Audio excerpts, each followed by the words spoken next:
Imagine you have a $20 bill in your pocket today, Okay. and you just leave it there. Fast forward 1 year, and you pull that exact same $20 bill out of your jeans. Right. It looks totally identical. The serial numbers are exactly the same. But suddenly, it can only buy half the amount of stuff it could 12 months ago. Yeah, that's a scary thought. It's wild. Your money is literally evaporating while sitting safely in your own pocket. And when we talk about high schoolers getting ready for the real world, that concept, the invisible forces eating away at their future, it creates this look of just pure, unadulterated panic. Oh, it's completely understandable. I mean, the traditional way we teach this stuff usually involves spreadsheets and a chalkboard full of numbers and a whole dictionary of very dry, intimidating terminology. Right, which makes a teenager just look for the nearest emergency exit. Absolutely. There is this overarching feeling of like, great, this is just an extended math punishment. Yeah. Or worse, they develop this belief that managing money is some kind of exclusive secret language. Right, like a club. Yeah, meant only for wealthy adults wearing business suits in high-rise offices. It feels incredibly detached from their current reality.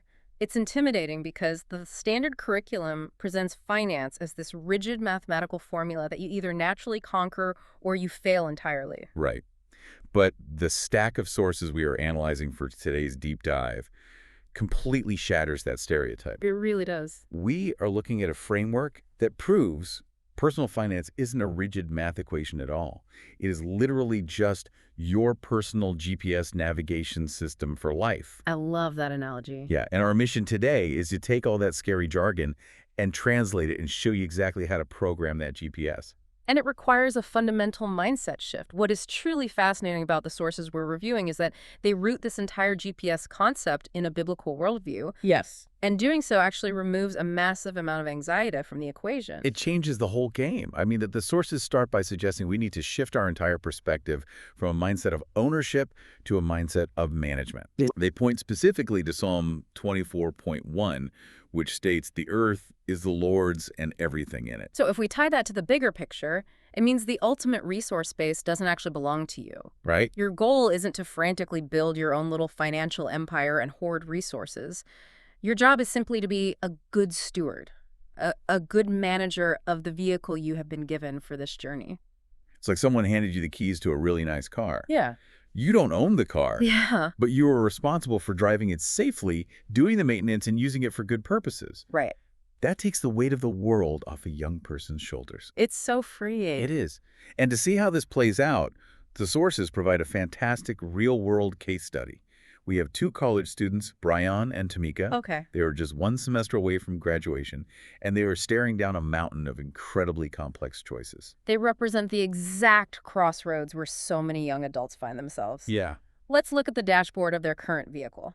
Tamika has a $40,000 subsidized Stafford student loan. Okay. The interest rate on that loan is fixed at 6.8%, and her immediate goal is to land a job as a medical lab technician, which starts at around $30,000 a year. Let me hit pause right there because we promised to banish the textbook speak. Fair enough. Subsidized Stafford student loan. If I'm a high schooler, that sounds like a foreign language.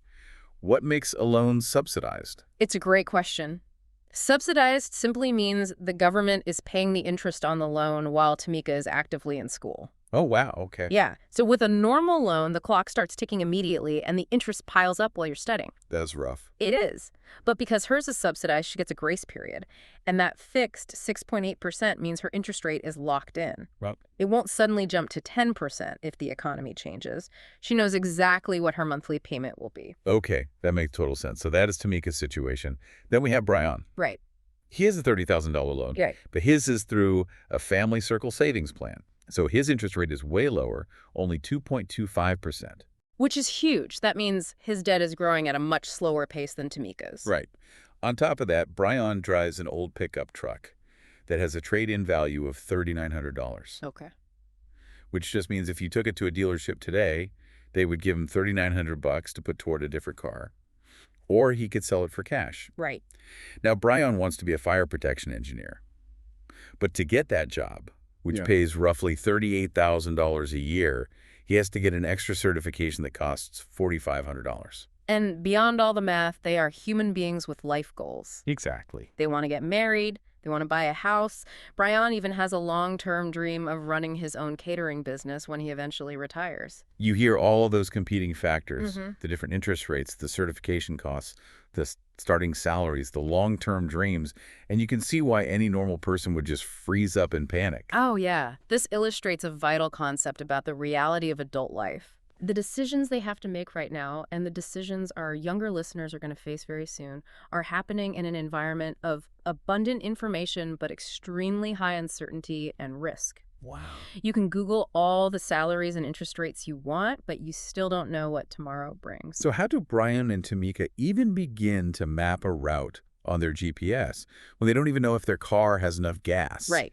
Or if they even have the right kind of vehicle for the road trip they want to take? That brings us to the concept of microfactors. Okay. Before you can look at the map, you have to pop the hood and look at the vehicle you were driving. I love that. In financial planning, your personal individual circumstances act as the customization of your vehicle. Okay. These microfactors include your family structure, your health, your specific career choice, and your age or life stage.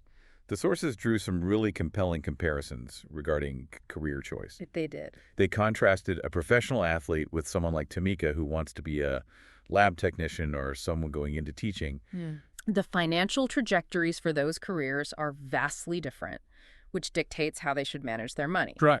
A professional athlete might sign a contract with a massive starting income, but their career might end before they turn 30, and they carry an astronomical risk of sudden injury. Oh, for sure. So their income predictability over a 30-year span is incredibly low. Mm-hmm. A teacher or a lab technician starts at a much lower salary, but their income predictability is extremely high. Right. Barring a major disaster, that career can reliably span 40 years. So the athlete is driving a Formula One race car. Exactly. It is super fast, it consumes fuel rapidly, Yeah. and has a very high risk of crashing on any given lap. Yeah, The teacher is driving a highly reliable, fuel-efficient sedan. that's a great way to put it. Neither vehicle is inherently wrong, Yeah. but you absolutely cannot drive them using the same strategies. No, you can't. And then you have to factor in health and family structure. Yes. If you develop a chronic health condition, or if you take on dependents, meaning you have children, or perhaps aging parents who rely on you financially, your risk tolerance plummets. Your base income needs skyrocket because you are no longer just keeping yourself alive. Yeah. You suddenly require a much higher level of financial protection, which usually means various types of insurance. That makes me think of video games. I think this is the perfect analogy for how age and life stages work in this framework. Okay, I'm listening. When you are a teenager or a young adult out of college, you are basically playing life on respawn mode. Explain how video game mechanics map to these financial stages. Think about it. Yeah. When you are young, you generally have zero dependence. True. You probably don't own a house. Your monthly spending needs are pretty low. Right. Because of that, you can afford to take massive, aggressive risks to try and grow your career or your wealth. Right. If you take a huge swing, like starting a risky business, and it totally fails, causing you to go broke at 22, you just respawn. You just hit restart. Exactly. You move into your best friend's spare room, you eat cheap noodles for a year, and you start over. Your failure didn't ruin anyone else's life. But as you move into middle and older adulthood, the rules of the game change entirely. Totally. You have been playing the game for a decade or two, and you have accumulated all this rare inventory and epic loot. I love that epic loot. Yeah, you have a spouse, maybe a couple of kids, and a mortgage on a house, a retirement account you've been building. You are no longer playing on respawn mode. No, you're not. If you take a reckless risk and lose all your health points, now you don't just lose the game for yourself. You lose the rare inventory. Yeah. You put the house in jeopardy. You impact your kid's future. So your core strategy has to transition from aggressive growth to careful preservation. What is particularly interesting about that shift is the distinction between your ability to take a risk and your willingness to take a risk. Oh, okay. Break that down. As you age and accumulate assets, your actual mathematical ability to take a financial hit goes up. You have more padding in the bank. Right. That makes sense. But your psychological willingness to take that risk plummets because you are heavily dependent on those assets to survive, especially as you get closer to retirement age. Oh, wow. Those two lines, ability and willingness, they cross paths over time. And taking care of that rare inventory, actively protecting your family as you age. The sources point out that this is not just practical, it is deeply biblical. It is. They reference 1 Timothy 5.8, which basically states that anyone who doesn't provide for their relatives, especially their own household, has denied the faith. Right. So evaluating these microfactors, paying for life insurance, building an emergency fund that isn't a sign of greed or a lack of faith. It is the practical execution of loving and protecting your family. It reframes basic responsibility as an active form of care. Yeah. However, returning to the GPS analogy, you can trick out your vehicle perfectly. Okay. You can secure the best insurance, have a rock-solid career plan, and totally understand your risk tolerance, but you cannot control the weather outside the windshield. The highway weather. This is where the framework shifts from the micro factors, everything inside your car, to the macro factors. Right. These are the massive systemic forces happening outside in the world. The broader economy. And the foundational concept to understand here is the business cycle, which is intimately tied to GDP, or gross domestic product. Which is another one of those textbook terms that makes people tune out. I know. What actually is GDP? If I'm a high schooler listening to this, that just sounds like alphabet soup. It sounds complex, but it's just a massive price tag. GDP is the total monetary value of all the finished goods and services produced within a country's borders over a specific period of time. So like everything. Everything. It's the sum total of every haircut, every car manufactured, every software program sold. If the economy is busy making more things and providing more services, the GDP goes up. The economy is growing. But the economy doesn't just grow in a smooth upward line forever, does it? Never. It moves in distinct cycles. You experience an expansion phase where things are growing, which eventually peaks into a boom. Then things cool off into a contraction or a recession where the GDP actually shrinks. And if a recession becomes severe and prolonged, you hit a depression. I want to push back on this, thinking from the perspective of our younger listener. Go for it. If I know the economy is just a giant cycle going up and down, shouldn't I just wait? Wait. Yeah, like if I graduate from college right in the middle of a recession, shouldn't I just live in my parents' basement and wait for a boom to go get a job? Why enter a bad market? It is a logical question, Yeah. but it ignores the fundamental mechanics of the labor market and human survival. Right. You cannot pause your need for food, shelter, and experience while you wait out the weather. That's true. Furthermore, the extremes of this cycle are both dangerous in totally different ways. Really? Because a boom sounds amazing, everyone is making money? A boom means unemployment is unsustainably low. Okay. Everyone is hiring, but there aren't enough available workers to fill the roles. To attract talent, companies have to offer higher and higher wages. Right. That sounds fantastic for the worker. It does. But how do those companies afford those massive payrolls? They have to raise the prices of their products and services. Oh. That drives up the cost of living for everyone, which triggers inflation. The engine of the economy is basically overheating. And the other extreme, a recession. During a recession, unemployment is high. There are far more workers looking for jobs than there are open positions. Yeah. Because people are desperate for work. Companies can offer much lower wages. The value of your labor drops significantly. Wow. You cannot time these cycles perfectly. You just have to accept that economic snowstorms are a permanent feature of the landscape. Which means you better pack your winter tire chains before you hit the road. That is the perfect way to view it. Your tire chains are a robust emergency savings fund, or perhaps a commitment to diversifying your skill set so you are employable across different industries, even when the job market freezes over. Pack the tire chains. Always. Now, you mentioned inflation during the boom phase, and we have to dig into this. Yeah. Because inflation is the ultimate hidden pothole on the highway. It is a critical macro factor, usually tracked by the Consumer Price Index, or CPI. Okay.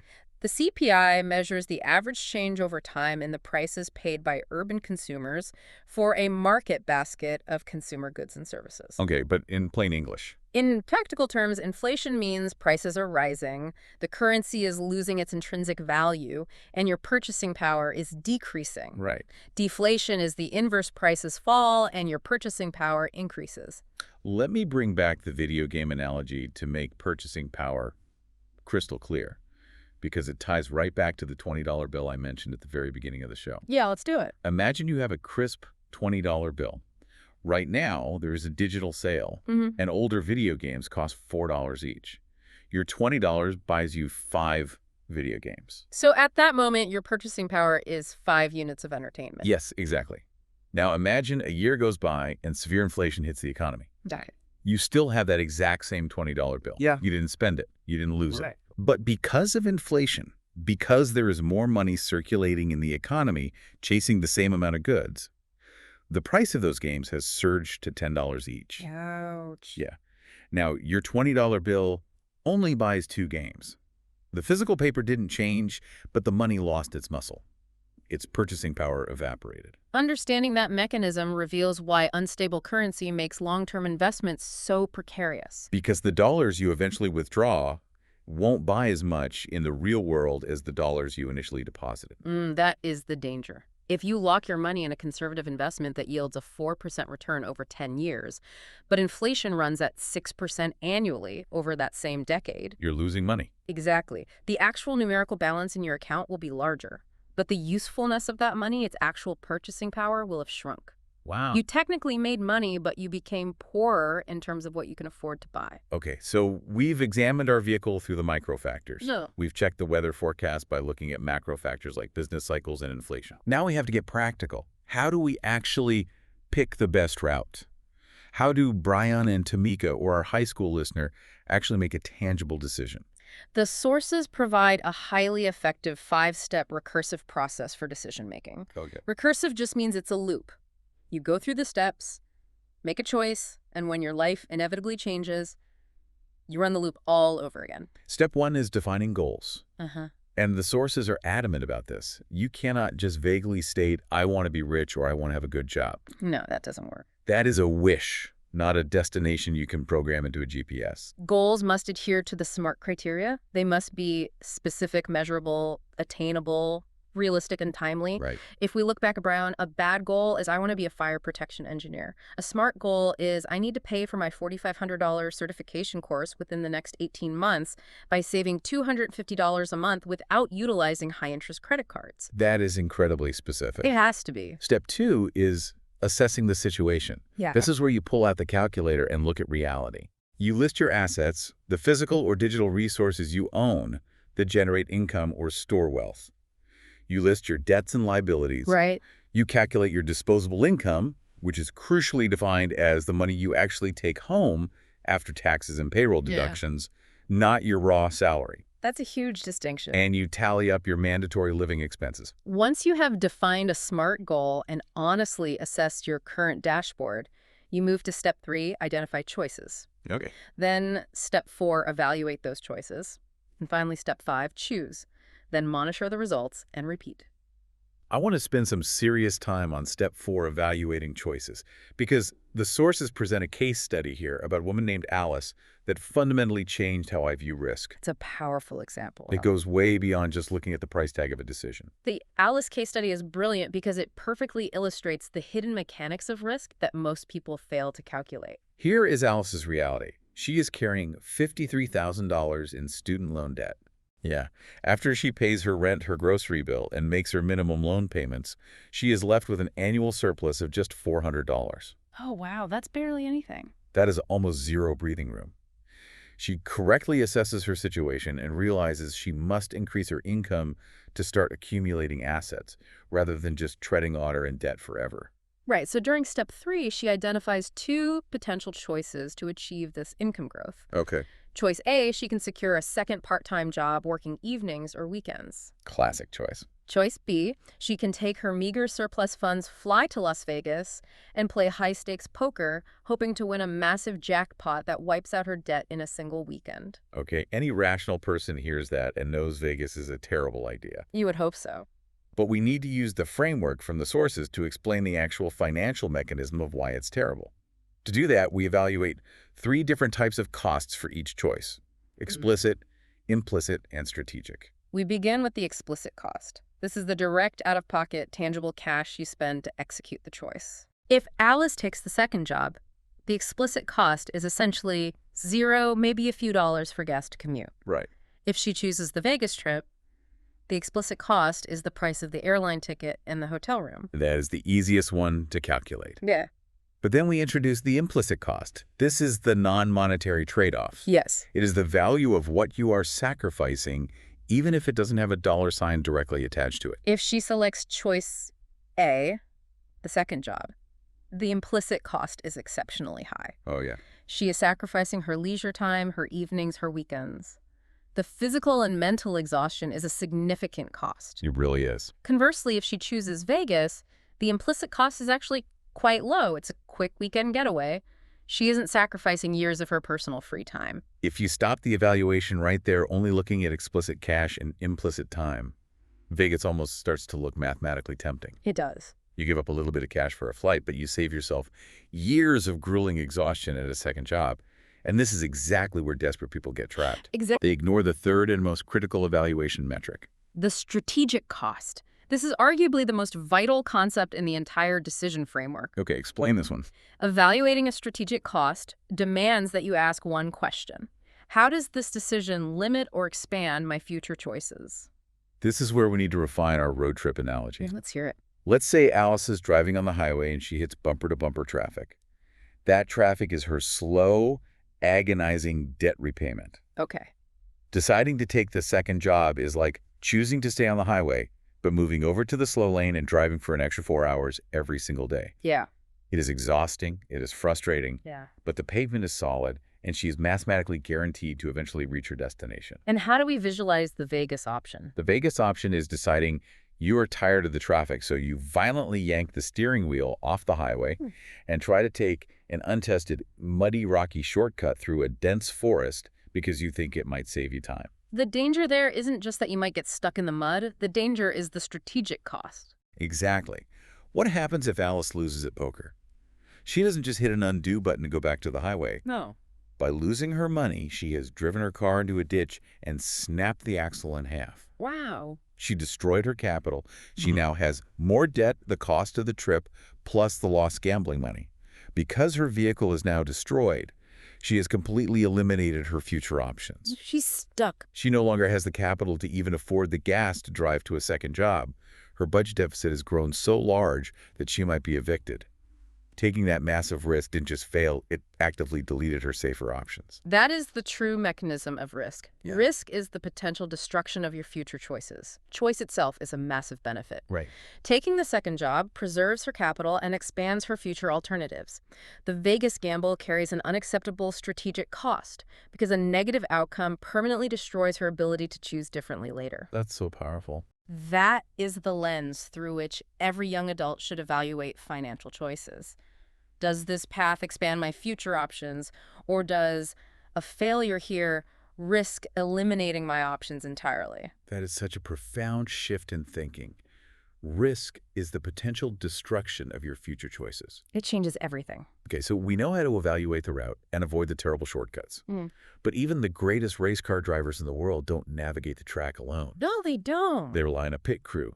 They have a navigator constantly feeding them data. Which leads us directly into the role of financial planning professionals. Right. And I have to be honest, this area is a nightmare of acronyms. Oh, it's alphabet soup. You realize you need help. You Google financial advisors, Yeah. and you are hit with CPAs, CFP, CFAs. Let me push back on this. Okay. If I'm Alice, or if I'm a high schooler listening to this who only has a few $100 in savings, how on earth am I supposed to afford paying a professional advisor? It's a fair point. That feels like advice strictly reserved for someone who is already incredibly wealthy. Why does a teen need to care about this alphabet soup today? It's a very valid objection. A teenager or someone in Alice's exact situation might not hire a comprehensive advisor tomorrow. Right. However, understanding this landscape right now is crucial so you don't get taken advantage of when your assets do begin to grow. Ah. Furthermore, some professionals offer one-time strategy sessions that cost a flat, reasonable fee, which can be a targeted investment to get your initial GPS programmed correctly. That makes sense. So let's demystify the alphabet soup. A CPA is a certified public accountant. They are the tactical experts on taxes and accounting procedures. They are the folks who ensure you aren't paying a penny more in taxes than you legally owe, and that you are staying completely compliant with government regulations. Correct. Then you have a CFP, a certified financial planner. They are trained to zoom out and look at the broad, holistic picture of your life. They analyze all those micro and macro factors we discussed, your health, your career inflation trends, and help you build the actual comprehensive roadmap. They are the ultimate navigators. Yes. And finally, a CFA is a chartered financial analyst. They operate on a much more microscopic level, deeply focused on institutional investing, analyzing individual stocks and bonds, and managing complex wealth portfolios. Okay, so CPAs handle the taxes, Mm, CFPs design the life plan, and CFAs execute heavy-duty investing. you got it. But here is the most crucial warning the sources highlight regarding these professionals. Choosing an advisor isn't just about finding the right letters after their name. Not at all. The most important metric is understanding exactly how they get paid. The payment model matters immensely because the method of compensation directly dictates the nature of the advice you will receive. Right. Broadly speaking, the industry is split into fee-only advisors and commission-based advisors. Let's make this really clear because it reminds me of going to a doctor. Okay, how so? It's the difference between going to a physician who simply gets paid for the time they spend examining you versus going to a physician who receives a lucrative cash bonus from a pharmaceutical company every single time they prescribe you a specific brand of pills. That analogy hits the nail on the head. A fee-only advisor charges you directly for their time and their objective expertise. Okay. You might pay them an hourly rate or a flat fee for delivering a comprehensive financial plan. Because their paycheck comes solely from you, their advice is generally objective. Their only financial incentive is to provide you with the most accurate, effective roadmap possible so you retain their services. But a commission-based advisor operates under a completely different incentive structure. A commission-based advisor generates their income when they successfully sell you a specific financial product. Oh. They might offer the advice for free, but they get paid a commission by a parent company when you purchase a specific mutual fund, a targeted annuity, or a particular life insurance policy they recommend. Now, I want to be careful here. That doesn't automatically mean commission-based advisors are evil or actively trying to scam people. Not at all. Many of them are highly ethical, deeply experienced, and well-intentioned. Right. But as a consumer, you must recognize the inherent conflict of interest. If their ability to feed their own family depends on you buying product X, they have a massive systemic incentive to recommend product X, even if product Y sold by a competitor might be slightly better suited to your specific microfactors. It is exactly like walking onto a car dealership lot. Yeah. The salesperson might be the nicest, most honest person in your town, and they might genuinely believe in the sedans they are selling. Right. But they are never, ever going to tell you to walk across the street and buy a truck from the rival dealership, even if a truck is demonstrably a better fit for your lifestyle. Which is exactly why the sources emphasize the vital importance of diversifying your sources of advice. Okay. Just as you wouldn't put all your money into a single stock to avoid risk, you should never rely on a single voice for your financial counsel. That's smart. You want to secure objective clinical professional advice, ideally from a fee-only CFP, but you must balance that sterile data with subjective advice from people who know your character, your anxieties, and your family history. Because a spreadsheet might tell you that taking out a massive loan to start a business makes mathematical sense. Right. But your uncle, who has known you since you were a toddler, might know that you are deeply prone to stress and that carrying heavy debt will ruin your mental health. Exactly. CFP knows the math. Your uncle knows your soul. Combining objective, disinterested professional data with subjective, deeply personal knowledge provides the safest and most holistic guidance through the decision framework. All right, we are pulling into the final destination of this deep dive. Which has been quite a ride. It really has. And I want to zoom all the way back out to the 30,000-foot view.